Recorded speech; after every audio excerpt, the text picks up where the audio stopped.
Hey Railheads, here's part 2 of the May 2023 layout update. Scratch built boat lifts coming up on my Finger Lakes Railway layout.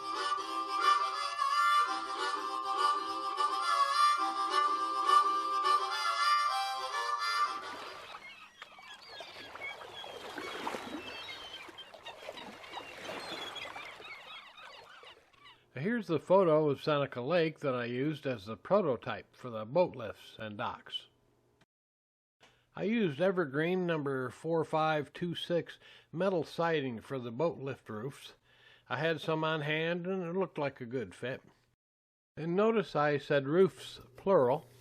I decided at the start to build 2 boat lifts and 2 docks, thinking I would just use the best ones on the layout. I ended up using both.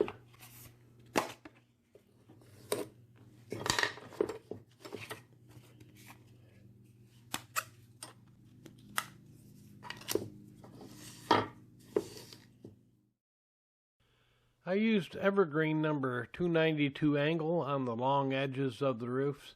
It adds some nice detail.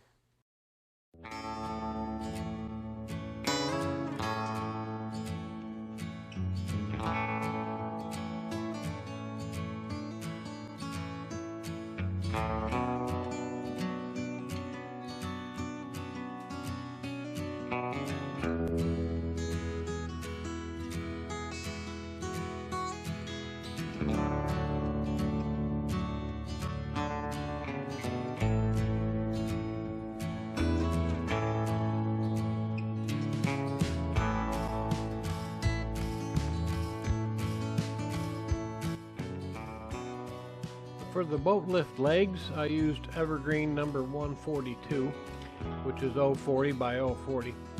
Again, I'm just using what I already got, as that seems to look okay. I'm not trying to build anything to exact scale dimensions here.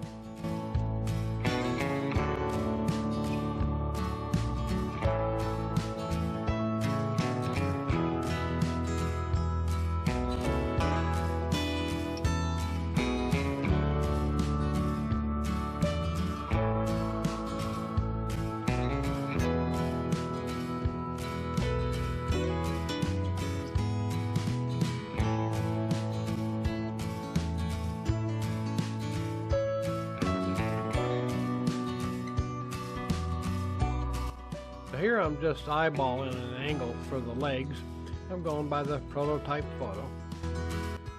I made a little guide to try to keep the angles all the same. Now here's a better view of what I got going on here.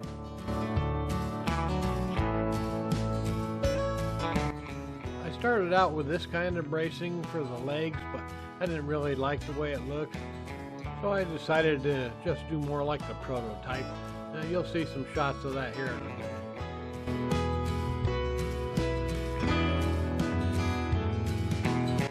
You can see I cut the angle pieces long and then I glued them in. So after they dried, I just came back and trimmed them to length.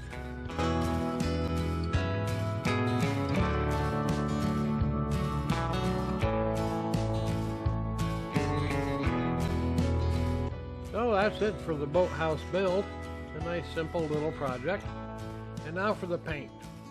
I primed them with the airbrush first. I used Stynylrez Res primer. It says you can paint over it in 5 to 8 minutes. So by the time I've cleaned the airbrush, I'm ready to paint. I'm starting out here with plenty of water and Vallejo Model Air burnt umber. I'm going on with a brush, just trying for a random look.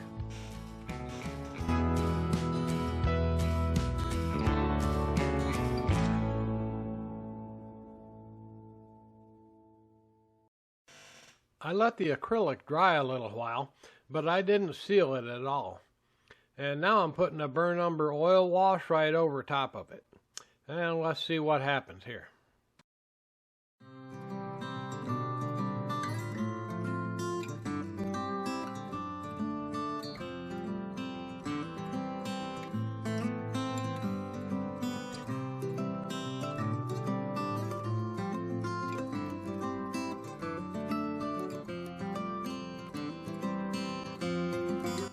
I might not have let the acrylic dry enough first. because it seemed the thinner kind of ate into it a little bit, which I actually really liked. I tried to enhance that effect by scrubbing it with some thinner, but that didn't really seem to do much. And here's how the roofs looked after the oils. The second one here ended up with some pretty nice texture.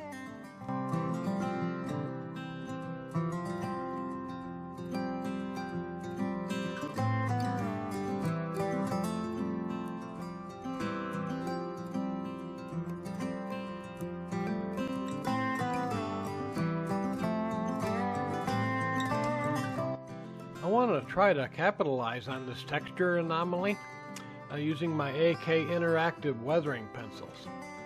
When you get them wet enough, they get soft and the pigment will kind of stick to a little makeup applicator.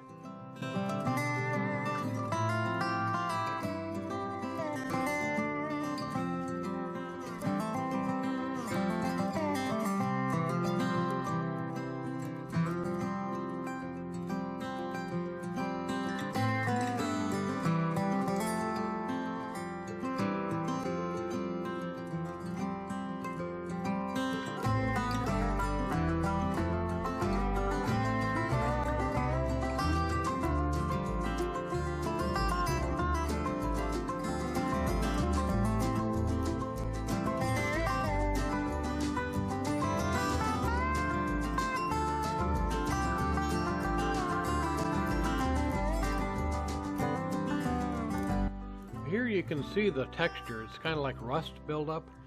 I went back and toned that red down. That was a little bit too bright.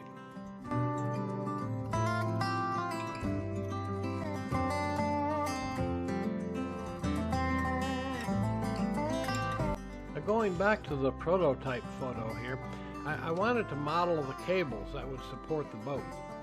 I decided to use little strips of scrap styrene to secure some pieces of black thread.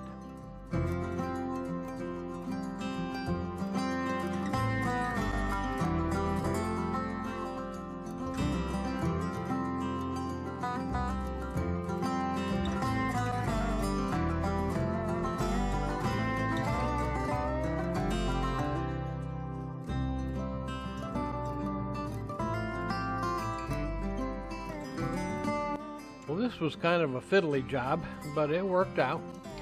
Now, to make the thread look like it was hanging by gravity, I brushed matte medium onto the thread and then stuck some random logs in place for weight.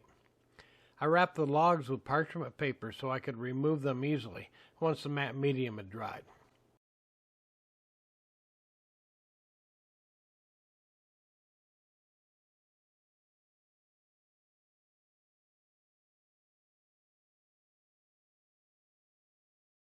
Hey, thanks for watching. See you next time for part 3, scratch building the docks on my Finger Lakes Railway layout.